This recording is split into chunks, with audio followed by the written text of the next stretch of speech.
மாணவர்களே வணக்கம். இன்னைக்கு 5வது பாடம் கார மற்றும் காரமண் உலோகங்கள். இந்த பாடத்தில் இருக்கிற ஒரு மதிப்பெண் வினாக்களை விளக்கிற நல்ல கவனிங்க. முதல் கேள்வி, கார உலோகங்களுக்கு பின்வருவனவற்றுள் எந்த வரிசை பண்பு தவறானது? அதாவது கார உலோகங்களுக்கு பின்வருவனவற்றுள் எந்த வரிசை பண்பு தவறானதுன்னு கேட்டது. நீரேற்று மாற்றம் lithium greater than sodium potassium rubidium. நல்ல கவனிக்கணும். கார உலோக அயனியின் உருவளவு தொகுதியில் மேலிருந்து கீழ் செல்ல செல்ல அதிகரிக்கிறது. இப்போ லித்தியம் அயனியின் உருவளவை விட சோடியம் அயனியின் உருவளவு பெருசு, தொகுதியில் அதிகமாகும். அயனியுடைய உருவளவு பொட்டாசியம் அயனி உருவளவு அதுபோல் சோடியம் அயனியை விட அதிகம். ருபீடியம் அயனியுடைய உருவளவு பொட்டாசியம் அயனியை விட அதிகம். அயனியின் உருவளவு அதிகரிக்க நீரேற்றும் ஆற்றல் குறைகிறது. அதாவது லித்தியம் அயனிக்கு நீரேற்றும் ஆற்றல் அதிகம், பொட்டாசியம் அயனிக்கு நீரேற்றும் ஆற்றல் குறைவு. ஏன் லித்தியம் அயனிக்கு நீரேற்று ஆற்றல் அதிகமாக இருக்கும்னா அதிக மின்சுமை அடர்த்தி இதில் அதிகமாகும். உருவளவு சிறிதாக அதிக மின்சுமை அடர்த்தி அதிகம். அதனால அயனிக்கும் முனைவுற்ற நீர் மூலக்கூறின் முனைக்கும் இடையே கவர்ச்சி விசை அதிகரிக்கும். அதனால லித்தியம் அயனியினுடைய உருவளவு சிறியது, அதிக நீரேற்றும் ஆற்றல் அதிகம். இது சரியான பார்த்தீங்கன்னா லித்தியத்துக்கு அதிகம், அப்புறம் தான் சோடியம் அயனி நீரேற்றும் ஆற்றல் அதோட குறைவு, பொட்டாசியம் அயனியோட குறைவு. இது சரியான ரைட். ரெண்டாவது, அயனியாக்கும் மாற்றம். அயனியாக்கும் மாற்றல் கீழ்கண்ட வரிசையில் குறையும். Lithium, sodium, potassium, rubidium. இதுவும் சரியான கூற்று. அதாவது கார உலோகங்களை அயனியினுடைய கார உலோகங்களினுடைய அயனியாக்கும் ஆற்றல் தொகுதியில் மேலிருந்து கீழ் செல்ல செல்ல குறையும். லித்தியம், சோடியம், பொட்டாசியம், ருபீடியம் அயனியாக்கும் ஆற்றல் குறையும் தொகுதியில். அயனியாக்கும் ஆற்றல்னா வாயு நிலையில் உள்ள அணுவிலிருந்து எலக்ட்ரானை நீக்க தேவைப்படும் ஆற்றல். இப்போ லித்தியம் உருவளவு சிறியது, அப்போ எலக்ட்ரானுக்கு முக்கலுக்கு கவர்ச்சி விசை அதிகமாகும் இல்லையா? அப்போ எலக்ட்ரானை நீக்குவது கடினம். அப்போ அயனியாக்கும் ஆற்றல் லித்தியத்துக்கு அதிகம். ருபீடியம் பார்த்தீங்கன்னா உருவளவு பெருசு, அதனால எலக்ட்ரானுக்கு முக்கலுக்கு கவர்ச்சி விசை குறைவாகும். எலக்ட்ரானை நீக்கலாம் எளிதில். ஸோ அயனியாக்கும் ஆற்றல் குறைவு. ஸோ கீழ்கண்ட இந்த ஆற்றலில் அயனியாக்கும் ஆற்றல் குறைகிறது. சரி. மூணாவது, அடர்த்தி. Lithium, sodium, potassium lithium less than sodium, அப்புறம் பொட்டாசியம், அப்புறம் ருபீடியம். அடர்த்தி நல்ல கவனிக்கணும். ஒரு அணுவினுடைய அடர்த்தி என்ன ஃபார்முலானா, அணுவின் அடர்த்தினா அணுவினுடைய அணு நிறை டிவைடட் பை கனம். அணு நிறை பை கனம். நல்லா கவனிக்கணும். இப்போ கார உலோகங்களுடைய அணு நிறையானது தொகுதியில் மேலிருந்து கீழ்ச்சல் அதிகரிக்கும். அணு நிறை அதிகமாகும். இப்போ லித்தியத்தோட சோடியத்துக்கு அணு நிறை அதிகம், அப்புறம் பொட்டாசியம், அப்புறம் ருபீடியம். அணு நிறை அதிகமாக அடர்த்தி அதிகமாகும். இப்போ லித்தியத்தோட சோடியத்தினோட அடர்த்தி அதிகம். ஆனால் பொட்டாசியம் பார்த்தீங்கன்னா நல்லா கவனிக்கணும், பொட்டாசியத்துடைய அடர்த்தி சோடியத்தோட குறைவாகும். அதுக்கு என்ன காரணம்னா பொட்டாசியத்தில் டிஆர்பிட்டால், காலியான டிஆர்பிட்டால் இருக்கும். அணியன் 19 என்ன எலக்ட்ரான் இருக்கு? 1s2 2s2 2p6 3s2 3p6. இது 3d காலியாக, 4s1 3d வந்து காலியாக. காலியான டிஆர்பிட்டால் இருப்பதனால பொட்டாசியம் அணுவினுடைய கனளவு அதிகம், அதனால் அடர்த்தி குறைவாகும். அடர்த்தி குறைவதனால பொட்டாசியம் லித்தியத்துக்கு அப்புறம் பொட்டாசியம் தான். இதில் அடர்த்தி சோடியத்துக்கு அடர்த்தி பொட்டாசியத்தோட அதிகம். ஸோ இதுதான் தவறான கூற்று. நாலாவது அணு உருவளவு லித்தியம், சோடியம், பொட்டாசியம், ருபீடியம் உருவளவு கரெக்ட். என்ன ஆயிடும்? தொகுதியில் அதிகரிக்கிறது. ஸோ நாலாவது சரியான. ஸோ என்ன கேட்கற? எந்த வரிசைப்படுத்து தவறானது? இ. ஓகே. ரெண்டாவது கவனம். Second question. பின்வருவனவற்றுள் தவறான கூற்று எது? ஆ. கார உலோக நேரடிகளில் லித்தியம் அயனியின் நீரேற்றும் தன்மையின் அளவு மிக மிக குறைவு. தவறு. சொன்ன லித்தியம் அயனி உருவளவு சிறியது. உருவளவு சிறிதாக இருந்தால் அயனியாக்கமானது அதிகம். தவறான கூற்று. ஆ பாருங்க. KO2வில் அதாவது பொட்டாசியம் சூப்பர் ஆக்சைடு அது பேரு. ஆ. அதுல பொட்டாசியத்தினுடைய ஆக்சிஜனேற்ற எண் +1. சரி. +1. அதாவது பொதுவாக கார உலோக சேர்மங்கள்ல கார உலோகங்களுடைய ஆக்சிஜனேற்ற என்னவா இருக்கும்? +1. ஓகே. சேர்மங்கள். சரி. ஆக்சிஜனேற்ற +1 சரியான கூற்று. இ. சோடியம் லெட் உலோகங்களை உருவாக்க சோடியம் பயன்படுகிறது. சரியான. நாலாவது மெக்னீசியம் சல்பேட் நீரில் எளிதில் கரையும். மெக்னீசியம் சல்பேட் வந்து நீர் கரையும். சரியான. ஏன்னா மெக்னீசியம் அயனியினுடைய உருவளவு சிறியது. உருவளவு சிறியதுன்னா நீரேற்று ஆற்றல் அதிகம். நீர்ல நன்கு கரையும். இது சரி. அப்போ தவறான கூற்று ஃபர்ஸ்ட் ஒன். ஓகே. நெக்ஸ்ட் மூணாவது கேள்வி. மூணாவது நல்ல கவனிக்க. பின்வரும் சேர்மங்களில் எது கார உலோகங்களோடு வினைப்பட்டு H2 வாயுவை வெளியேற்றுவதில்லை? எந்த சேர்மம் கார உலோகங்களோடு வினைப்பட்டு H2 வாயுவை வெளியேற்றுவதில்லை கேட்கிறார். நல்ல கவனிக்க. கார உலோகங்கள் அதிக வினைபுரியும் தன்மை கொண்ட இது உலோகம். மோஸ்ட் ரியாக்டிவ் மெட்டல் கார உலோகம். அதனால எத்தனாயிக் அமிலம், எத்தனால், ஈஃபீனால் இந்த மூணு தோடையுமே கார உலோகங்கள் வினைப்பட்டு ஹைட்ரஜன் வாயுவை வெளியேற்றும். ஈக்குவேஷனை கவனிச்சுங்க. இப்போ எத்தனாயிக் அமிலம் அஸ்டிக் அமிலம். அஸ்டிக் அமிலத்தோட சோடியம் வினைப்பட்டு CH3COONA சோடியம் அசிட்டேட்டை கொடுக்கும் +H2. அதே போல எத்தனால் C2H5OH எத்திலால் வாயு சோடியம் வினைபுரியும் போது ஹைட்ரஜன் வாயு வெளியேற்றும். C2H5ONA சோடியம் ஈத்தாக்சைடு அப்படின்னு +H2. கிளியரா? ஃபீனால் C6H5OH ஃபீனால் கூட சோடியத்தோடு வினைப்பட்டு C6H5ONA சோடியம் ஃபீனாக்சைடை தரும். ஓகே. அப்போ மூணுமே சோடியத்தோடு வினைபுரியும். அப்போ நாலாவது ஆப்ஷன் இ. இவற்றில் ஏது இல்லை. இதுதான் சரியானது. இது மூணுமே சோடியத்தோடு வினைபுரியும். ஓகே. நாலாவது கீழ்கண்ட வினை நிகழ்வதற்கு பின்வருவனவற்றுள் எது மிக அதிக ஏழ்வினை கொண்டுள்ளது? கீழ்கண்ட வினை நிகழ்வதற்கு நல்ல கவனிங்க. நாலாவது எந்த வினை நிகழ்வதற்கு உத்தரவாதம் M + நீர்ம ஊடகம் M + இப்போ இந்த வினை நிகழ்வதற்கு எது மிக அதிக ஏற்பினை கொண்டுள்ளது? சோடியம், லித்தியம், ருபீடியம், நாலாவது பொட்டாசியம். எது? லித்தியம். சொல்லுங்க. லித்தியம் அயனியினுடைய உருவளவு சிறியது. உருவளவு சிறியதாக அதிக மின்சுமை அடர்த்தி, அதனால நீரேற்றும் ஆற்றல் அதிகம். So answer lithium. ரைட். ஐந்தாவது சோடியம் எதில் சேமிக்கப்படுகிறது? ஆல்கஹால், நீர், மண்ணெண்ணெய், இவற்றில் ஏதுமில்லை. சோடியம் பார்த்தீங்கன்னா ஆல்கஹாலோட வினைபுரியும். முதல் எழுதுங்க. சோடியம் ஈத்தாக்சைடு ஹைட்ரஜனை கொடுக்கும். நீரோடு வினைபுரியும்.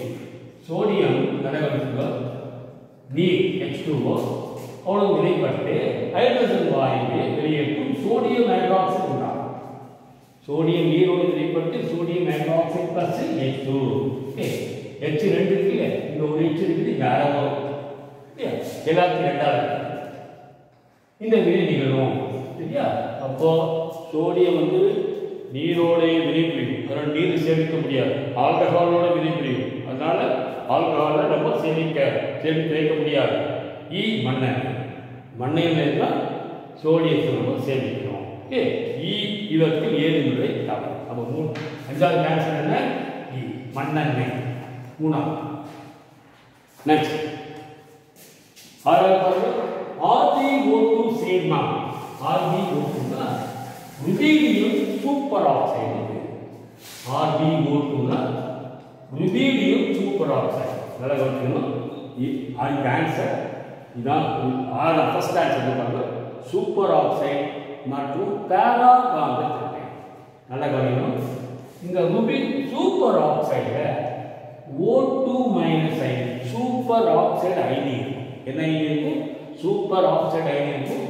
இதுல தனித்த ஒரு எலக்ட்ரான் இருக்கும், அதனால காந்தத்தினால் கவரும் பேராகாந்த தன்மை. ஓகே, புரியுதா?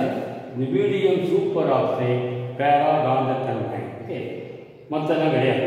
இதுக்கு ஆறாவது ஆப்ஷன். இதுவும் தெரிஞ்சுக்கோ. இதுக்கு என்ன பேரு? Sodium peroxide.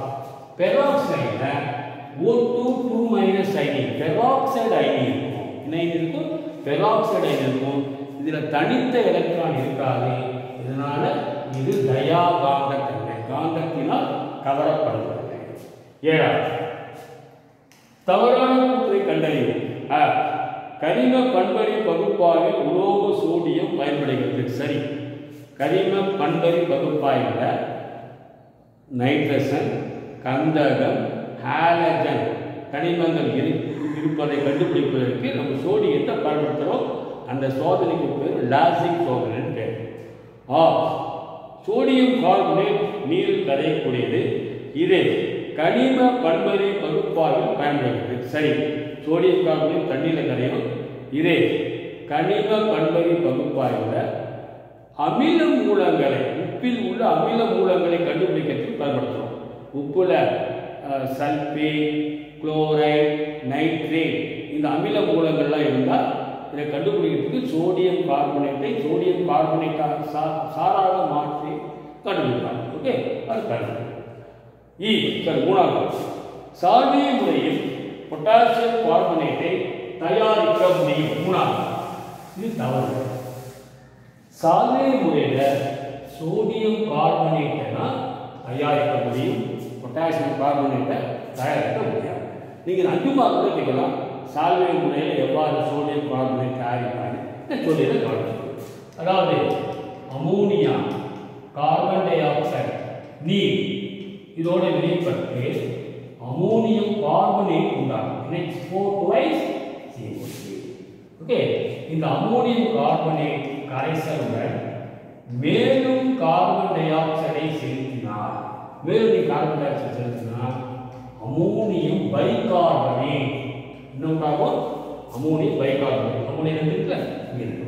ஓகே, இந்த அமோனியம் பைகார்பனேட்டை சோடியம் குளோரைடுடன் வினைபுரிய வைக்கும்போது sodium bicarbonate plus ammonium chloride தான் சோடியம் பைகார்பனேட். ஓகே, இந்த சோடியம் பைகார்பனேட்டை வெப்பப்படுத்தினால் நமக்கு sodium carbonate plus carbon dioxide plus நீர். ஓகே, இதுதான் சால்வே முறை. என்ன, ஸோ அப்போ சால்வே முறையில் சோடியம் கார்பனேட் தயாரிக்கும். சரி, நாலாவது பொட்டாசியம் பைகார்பனேட் அமிலத்தன்மை உடைய உப்பு. சரியானது. பொட்டாசியம் பைகார்பனேட் பார்த்தா KHCO3. இது எப்படி உண்டாகுதுன்னா, கார்பானிக் அமிலம் H2CO3 பொட்டாசியம் ஹைட்ராக்சைடுனால் பகுதி அளவு நடுநிலையாக்கப்படும் போது உண்டாகும். அதாவது கார்பானிக் அமிலத்தில் இருக்கிற ஒரே ஒரு ஹைட்ரஜன் மட்டும் பொட்டாசியம் அணுவினால் இடப்பெயர்ச்சி ஆகும் போது நமக்கு என்ன உண்டாகும்னா KHCO3 பிளஸ் வாட்டர். இது அமிலத்தன்மையுடைய உப்பு. அதாவது அமிலமானது பகுதி அளவு காரத்தினால் நடுநிலையாக்கப்படும் போது உண்டாகும். இது சரி. ஓகே, அது தவறானது. மூணாவது. எட்டாவது லித்தியம் எதனுடன் மூளைவிட்ட தொடர்பு உடையது? லித்தியம் எதனுடன் மூளைவிட்ட தொடர்பு உடையது? சோடியமா, மெக்னீசியம், கால்சியம், அலுமினியம். மெக்னீசியம் தான். நல்ல கவனிக்கணும். முதல் தொகுதியில் உள்ள முதல் தனிமம் லித்தியம். நல்ல கவனிக்கணும். இரண்டாம் தொகுதியில் முதல் தொகுதியில் உள்ள முதல் தனிமம் லித்தியம். இரண்டாவது தொகுதியில் இதனுடைய இந்த தனிமத்துக்கு மூளைவிட்டத்தில் அமைந்துள்ள இரண்டாவது தனிமத்துடன் இரண்டாவது தொகுதியில் இருக்கிற இரண்டாவது மூளைவிட்டத்தில் அமைந்துள்ள இரண்டாவது தனிமம். இரண்டாவது எதில் தொடங்கும்? Beryllium, magnesium. முதல் தொகுதி லித்தியம், சோடியம். அப்போ முதல் தொகுதியில் உள்ள முதல் தனிமம் அதன் மூளைவிட்டத்தில் அமைந்துள்ள இரண்டாவது தொகுதியில் உள்ள இரண்டாவது தனிமத்துடன் பண்புகளில் ஒத்திருக்கும். இதுதான் மூளைவிட்ட தொடர்புன்னு சொல்றோம். அப்போ 8 ஆன்சர் மெக்னீசியம். 9 கார உலோக ஆலைடுகளின் அயனித்தன்மை வரிசை. உங்களுக்கு என்ன சொல்றாங்க? MR, MCl, MBr, MI. நல்லா கவனிக்கணும். இப்போ கார உலோகங்கள் பார்த்தீங்கன்னா அயனியாக்கும் அதிகம். அதே போல ஆலஜன்களுக்கு பார்த்தீங்கன்னா எலக்ட்ரான் கவர்த்தன்மை அதிகம். அப்போ நல்ல கவனிக்கணும். எலக்ட்ரான் கவர்த்தன்மை அதிகரிக்க அதாவது ஆலஜனுடைய எலக்ட்ரான் கவர்த்தன்மை அதிகரிக்க அயனித்தன்மை அதிகரிக்கும். சரியா? இப்போ இந்த 4 சேர்மத்தில் எந்த ஆலஜனுக்கு எலக்ட்ரான் கவர்த்தன்மை அதிகம்? ஃப்ளூரின் தான். சரியா? அப்போ இதனுடைய அயனித்தன்மை தான் அதிகம். அதுக்கப்புறமா தான் MCl, அதுக்கப்புறம் MBr. அப்போ எந்த order? MI, MBr, MCl, MF. அதாவது MF ஃப்ளூரினுடைய எலக்ட்ரான் கவர்த்தன்மை மிக அதிகம். ஸோ அதனால இதுதான் அதிக அயனித்தன்மை. அதுக்கப்புறமா குளோரின், அதுக்கப்புறமா தான் புரோமின், அப்புறம் அயோடின். எலக்ட்ரான் கவர்த்தன்மை எந்த ஆர்டரில் அதிகமாகுதுன்னா அயோடின், புரோமின், குளோரின், குளோரின். அப்போ எலக்ட்ரான் கவர்த்தன்மை அதிகமாக இருந்தால் தான் அந்த உலோக ஹைட்ரைட் அதிக அயனித்தன்மை. 10வது எந்த முறையில் உருகிய சோடியம் ஹைட்ராக்சைடு மின்னார் பகுக்கப்பட்டு சோடியம் பிரித்தெடுக்கப்படுகிறது? சோடியம் ஹைட்ராக்சைடு மின்னார் பகுக்கப்பட்டு சோடியம் எந்த முறையில்? காஸ்டர் முறை. இதுதான் சரியானது. நல்லா கவனிக்கணும். சோடியம் ஹைட்ராக்சைடு 330 டிகிரி சென்டிகிரேடில் மின்னார் பகுத்தல் செய்து நம்ம சோடியத்தை தயாரிக்கிறோம். இதெல்லாம் தெரிஞ்சுக்கணும். இந்த காஸ்டர் முறையில் சோடியம் ஹைட்ராக்சைடு மின்னார் பகுத்தம் இது Na+OH- மாறும். எதிர்மின் வாயில இது எதிர்மின் வாயில சோடியம் அயனி எலக்ட்ரானை பெற்றுக்கொண்டு சோடியமாக மாறும். நேர்மின் வாயில OH- அயனி காலில இது என்ன இருக்குன்னா H2O plus அரைன் O2 plus 2 electron. இது வந்து பார்த்தீங்கன்னா எதிர்மின் வாயில எலக்ட்ரானை இழக்கும். இதுதான் இது வினை. சரியா? அப்போ சோடியம் ஹைட்ராக்சைடை 330 சென்டிகிரேடில் சோடியம் ஹைட்ராக்சைடு கரைசலை மின்னார் பகுப்பு செய்யும் போது ஒரு சோடியம் தயாரிக்கிறோம். இது காஸ்டர் முறை. சரியானது. சைனைட் முறை தவறு. டவுன் முறையில் நல்லா கவனிக்கணும். சோடியம் குளோரைடை மின்னார் பகுப்பு செய்து நம்ம சோடியத்தை தயாரிக்கிறோம். டவுன் முறைனா சோடியம் குளோரைடை மின்னார் பகுப்பு செய்து சோடியத்தை தயாரிக்கிறோம். அது டவுன் முறை. தெரிஞ்சுக்கணும். இவை அனைத்தும் கிடையாது. ஆன்சர் 10க்கு யார்? இன்னொரு தெரிஞ்சுக்கோ. காஸ்டர் கெல்லார் முறை உள்ளது. காஸ்டர் கெல்லார் முறையில் நம்ம சோடியம் குளோரைடை மின்னார் பகுப்பு செய்து சோடியம் ஹைட்ராக்சைடு தயாரிக்கிறோம். காஸ்டர் கெல்லார் முறையில் சோடியம் ஹைட்ராக்சைடு தயாரிக்கிறோம். சோடியம் குளோரைடை மின்னார் பகுப்பு செய்து அது நீங்கள் தெரிஞ்சுக்கணும். ஸோ 10க்கு ஆன்சர் கெல்லார். Sorry Castner. 11 நல்ல வேல்யூ.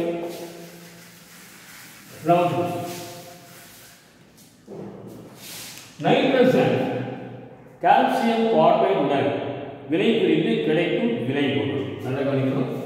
கால்சியம் கார்பைடுடன் நைட்ரசன் வினை புரிந்து கால்சியம் சயனைடு CaCN2 கொடுக்கும். இப்போ ஆப்ஷன் என்ன ஆச்சு?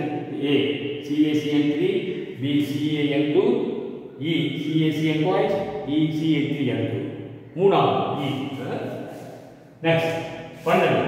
கீழ்கண்டவற்றுள் எது அதிகபட்ச நீரேற்ற ஆற்றலை கொண்டுள்ளது? Magnesium chloride, calcium chloride, barium chloride, strontium chloride. இருக்க சொல்லிட்டேன். எந்த கார மண் உலோகங்களுடைய உருவளவு சிறியது? மெக்னீசியம். ஸோ மெக்னீசியம் அயனுடைய உருவளவு சிறியது. அதனால இதற்கு தான் அதிக நீரேற்றும் ஆற்றல். Okay, option A. 12வது 13 பாருங்க. புன்சன் சுடரில் கார மற்றும் காரமண் உலோக உப்புக்கள் காட்டும் நிறங்களை பொறுத்துக. புன்சன் சுடர்ல கார மற்றும் கார மண் உலோகங்கள் வெவ்வேறு நிறங்களை கொடுக்கும். சரியா? இதை கொடுத்துருக்காங்க. ஆன்சர் கூட சொல்றேன். சோடியம் பார்த்தீங்கன்னா மஞ்சள் நிறத்தை கொடுக்கும். ஓகே, ரெண்டாவது கால்சியம் செங்கல் சிவப்பை கொடுக்கும். ஒன்றாவது பேரியம் பார்த்தீங்கன்னா ஆப்பிள் பச்சை. தனித்தனியாக கூட கேட்கலாம் ஒரு மார்க்கில். அதாவது மூணாவதுக்கு இது ஆப்பிள் பச்சை. ஸ்டான்சியம் தெரிஞ்சுங்க கிரிம்சன் சிவப்பு. சீசியம் நீலக்கடலை கொடுக்கும். பொட்டாசியம் ஊதா லைலாக். ஸோ அப்போ இந்த ஆன்சர் வந்து ஃபர்ஸ்ட் ஆப்ஷன் தான் சரி. 14. பொதுவாக காரமண் உலோகங்கள் சூப்பர் ஆக்சைடுகளை உருவாக்குகிறது. காரணம் சூப்பர் ஆக்சைடுகளில் O மற்றும் O அணுக்களுக்கு இடையே ஒற்றை பிணைப்பு உள்ளது. தவறு. காரம் மற்றும் காரமண் உலோகம் சூப்பர் ஆக்சைடு பிணைகளை உருவாக்குகிறது. பொதுவாக சொல்றான். காரணம் சூப்பர் ஆக்சைடில் O மற்றும் O அணுக்களுக்கு இடையே ஒற்றை பிணைப்பு உள்ளது. கூற்றும் தவறு, காரணம் தெரிஞ்சுக்கிட்டீங்கன்னா இப்போ லித்தியம் இருக்கு இல்லையா? இப்போ லித்தியம் கார உலோகத்தில் அது வந்து மோனாக்சைடு Li2O. சோடியம் பார்த்தீங்கன்னா மோனாக்சைடையும் கொடுக்கும் Na2O. O2 சாரி O2 போடலாமா? ஓகே, மோனாக்சைடு கொடுக்கும். சோடியம் பெராக்சைடையும் கொடுக்கும் Na2O2. மற்ற உலோகங்கள் சூப்பர், அதாவது மோனாக்சைடு பெராக்சைடு கொடுத்துட்டு சூப்பர் ஆக்சைடு தரும். பொதுவாக மற்ற உலோகங்கள் அலுமினியம் சிசியம் M+O2. உதாரணமாக ருபீடியம் +O2 என்ன வரும்? Rb. ஓகே, இப்போ மோனாக்சைடுனா அந்த மூலக்குள்ள ஒரே ஒரு ஆக்சைடு இருக்கும். ஓகே, பெராக்சைடுனா தெரிஞ்சுக்கணும். அதில் O2 அயனி இருக்கும். என்ன அயனி இருக்கும்? O2 பெராக்சைடு பொதுவான வாய்ப்பாடு பார்த்தீங்கன்னா ROOR. இது M கூட போடும். MOOM. Mங்கிறது அந்த உலோகம். சோடியம். பெராக்சைடுனா NaOO. அந்த ஓகே, இதில் இந்த OO பிணைப்பு காணும். சூப்பர் ஆக்சைடில் O2 அயனி காணும். என்ன அயனி? O2 அயனி. தெரிஞ்சுக்கணும். 15. கவனிங்க. கூற்று பெரிலியம் சல்பேட் நீரில் கரைகிறது. ஆனால் பேரியம் சல்பேட் நீரில் கரைவதில்லை. காரணம் தொகுதியில் பெரிலியத்திலிருந்து பேரியம் வரை செல்ல செல்ல நீரேற்ற ஆற்றல் குறைகிறது. மேலும் படிகக்கூறு ஆற்றல் மாறாமல் உள்ளது. இது சரியான கூற்று. எப்படி சொல்றோம்? இப்போ தொகுதி 2 பாருங்க. Beryllium, magnesium, calcium, strontium, barium. சரியா? தொகுதி 2ல மேலிருந்து கீழ் செல்ல செல்ல அந்த அயனியினுடைய உருவளவு அதிகரிக்கும். அயனியின் உருவளவு அதிகரிச்சுன்னா நீரேற்றும் ஆற்றல் குறையுது. இப்போ பெரிலியம்னா நீரேற்றும் ஆற்றல் அதிகம். அது என்ன பண்ணுதுன்னா, அதனால அந்த அயனிக்கும் முனைப்புற நீர் மூலக்கூறில் உள்ள முனைக்கும் இடையே கவர்ச்சி விசை அதிகரிக்கும். அதனால எளிதில் நீரில் கரையும். ஸோ பெரிலியம் சல்பேட் நீரில் கரையும், பேரியம் சல்பேட் கிடையாது. ஸோ ஆன்சர் இருக்கு 15 ஆன்சர் ஆ. கூற்று மற்றும் காரணம் இரண்டும் சரி. காரணம் கூற்றுக்கான சரியான விளக்கமாகும். 14. காரமண் உலோகங்களின் கார்பனேட்டுகளின் கரைதிறன் வரிசையில் இதே போடலாம். இப்போ என்னென்ன காரணம் கொடுத்துருக்காங்க? 14 magnesium carbonate, calcium carbonate, strontium carbonate, okay, strontium carbonate, barium carbonate. So எந்த அயனியுடைய உருவளவு சிறியது? கார்பன் உலோகத்தில் மெக்னீசியம். ஸோ மெக்னீசியம் அயனி உருவளவு சிறியது. இதுதான் வந்து நீரேற்று ஆற்றல் அதிகம். இதான் நம்பி கரையும். ஸோ ஃபர்ஸ்ட் மெக்னீசியம் கார்பனேட் நம்பி கரையும், அப்புறம் கால்சியம் கார்பனேட், அப்புறம் ஸ்ட்ரான்சியம் பேரியம். அயனியின் உருவளவு அதிகமாக கரைதிறன் குறையும். ஸோ ஆன்சர் என்ன? 17. 17.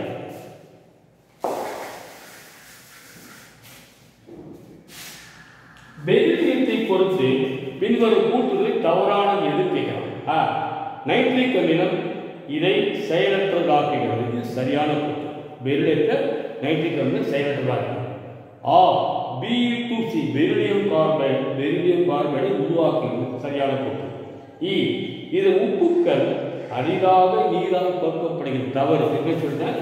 பெரிலியம் உருவளவு சிறியது, அதனால எளிதில் நீரால் கோர்க்கப்படுகிறது. 4வது, இது ஹைட்ரைட் எலக்ட்ரான் குறைவு உள்ளது மற்றும் பலபடி அமைப்புடையது. இது சரி. பெரிலியம் ஹைட்ரைடு வந்து எலக்ட்ரான் குறைவு உடைய சேர்மம். இது வந்து பலபடி அமைப்பு உடையது.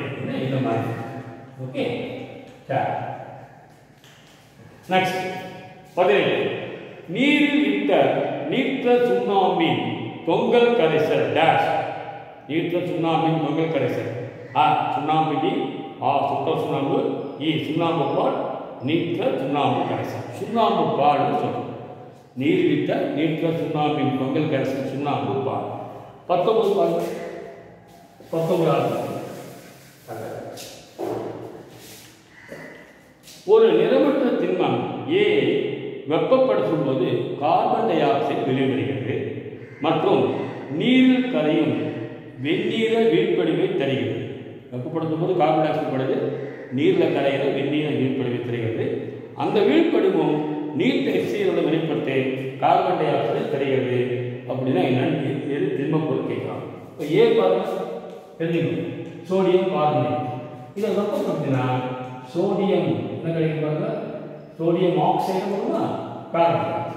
இதை வந்து தண்ணியில் கலந்தா கூட HClோடு வெளிப்படுத்தி கார்பன் டை ஆக்சைடு கொடுக்காது. HClோடு இது கிடையாது. பி தான். பி பாருங்க, சோடியம் பைகார்பனேட். வெப்பப்படுத்தி என்ன உண்டாகும்? சோடியம் கார்பனேட் பிளஸ் நீர் பிளஸ் கார்பன் டை ஆக்சைடு. இது நீர்ல கரையும். இந்த நீர் கரைசல HClோடு வெளிப்படுத்தினா என்ன உண்டாகும் பாருங்க? Sodium chloride, carbon dioxide plus H2O, carbon dioxide கொடுக்கும். ஸோ இதுதான் ஆன்சர். 3வது பாருங்க, கால்சியம் கார்பனேட் வெப்பப்படுத்தின calcium oxide plus carbon dioxide. Calcium carbonate வெப்பப்படுத்தின calcium oxide carbon dioxide. இதை நீரில் கரைச்சிட்டு HCl போட்டிங்கன்னா கார்பன் டை ஆக்சைடு கிடைக்காது. 4வது அதே போலதான் கால்சியம் பைகார்பனேட்டை 4வது கால்சியம் பைகார்பனேட் வெப்பப்படுத்தினா calcium carbonate plus H2O plus carbon dioxide. Okay. ஆனால் இது நீரில் கரையாது. கால்சியம் கார்பனேட் கால்சியம் கார்பனேட் வந்து கரையாது, நீரில் கரையாது. சோடியம் கார்பனேட் நீரில் கரையாது இல்லையா? அப்போ இதுவும் HClோட கார்பன் டை ஆக்சைடு வாயு கொடுக்கும், ஆனால் இது நீரில் கரையாது. அப்போ ஆன்சர் வந்து பி தான். சோடியம் பைகார்பனேட் உட்படுத்தினா சோடியம் கார்பனேட் நீரில் கரையும். அது HClோட வினைபுரி வச்சுனாக்கா என்ன உண்டாகும்? Carbon di oxide. 20வது பாருங்க. 20 சேர்மம் Xஐ வெப்பப்படுத்தும் போது நிறமற்ற வாயுவும் ஒரு வீழ்படிவும் தருகிறது. அந்த வீழ்படிவை நீரில் கரைத்து அதிக அளவு கார்பன் டை ஆக்சைடு செலுத்தும் போது நமக்கு சேர்மம் சி உண்டாகிறது. சேர்மம் உண்டாது சி உண்டாகிறது. சேர்மம் சி வெப்பப்படுத்தும் போது மீண்டும் X கிடைக்கும். சரியா?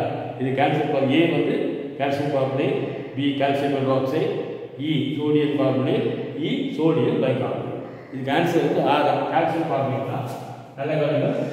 கால்சியம் கார்பனேட்டை வெப்பப்படுத்துகிறது. இன்னொன்றாக கால்சியம் ஆக்சைடு கார்பன். சரியா? இது நீர்ல கிடைக்கிறது. நீர்ல கிடைச்சது என்ன பண்ணுவோம்?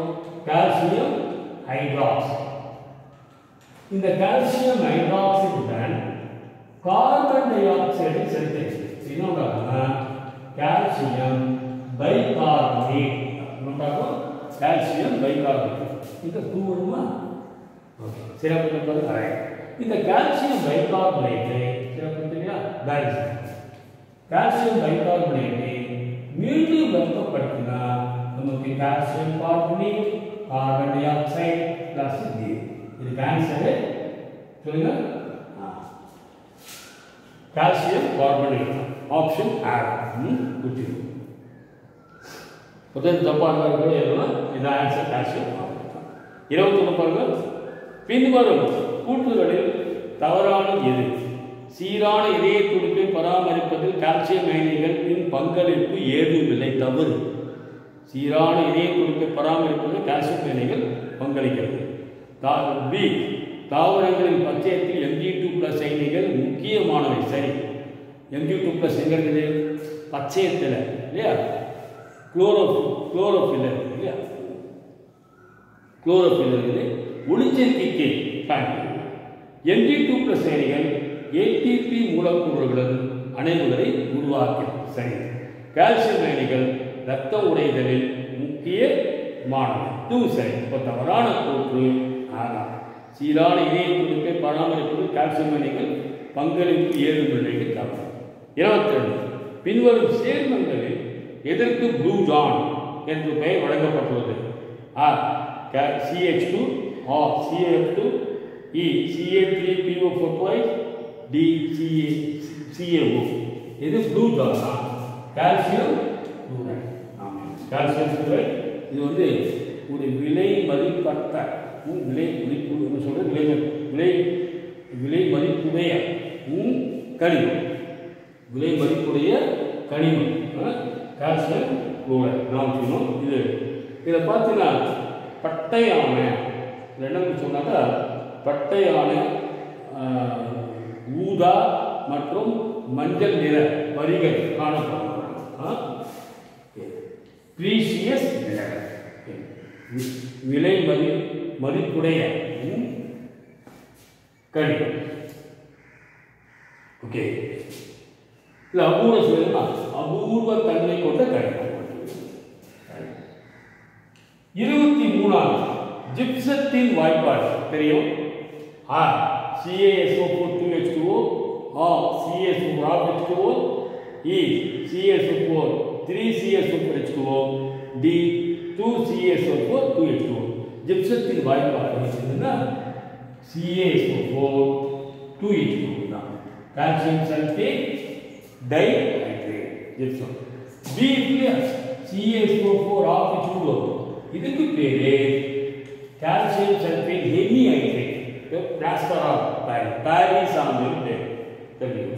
24 கால்சியம் குளோரைடை வளிமண்டல நைட்ரஜனுடன் சேர்த்து மின் உலையில் வெப்பப்படுத்தும் போது கிடைக்கும் சேர்மம். 24 கால்சியம் குளோரைடை நைட்ரஜனுடன் மின் உலையில் சேர்த்து வெப்பப்படுத்தும் போது CaNCN அப்படின்னு சேர்மம் கிடைக்கும்.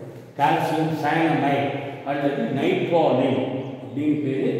இது ஒரு ஃபெர்டிலைசர் உரமாக பயன்படுத்துகிறோம். இதுக்கு ஆன்சர் வந்து பி ஆர். லாஸ்ட் பாருங்க. பின்வருவனவற்றுள் மிக குறைந்த வெப்ப நிலைப்புத்தன்மை கொண்டது. Potassium carbonate, sodium carbonate, barium carbonate, lithium carbonate. D தான். லித்தியம் கார்பனேட் தான் நிலைப்புத்தன்மை குறைவு. ஏன்னா இந்த லித்தியம் அயன் வந்து லித்தியம் கார்பனேட் சகப்பிணைப்பு சேர்மம். ஏன்னா லித்தியம் அயனினுடைய உருவளவு சிறியது, கார்பனேட் அயனுடைய உருவளவு பெருசு. இந்த சிறிய உருவளவு கொண்ட லித்தியம் அயனி கார்பனேட் அயனியை முனைவுறுத்துகிறது, அதிகமாக முனைவுறுத்துகிறது. அதனால எளிதில் இது சிதைந்து நிலைப்புத்தன்மையுடைய லித்தியம் ஆக்சைடை தரும். ஓகே, புரிஞ்சுதா? ஆன்சர் வந்து அப்போ டி தான், லித்தியம் கார்பனேட்.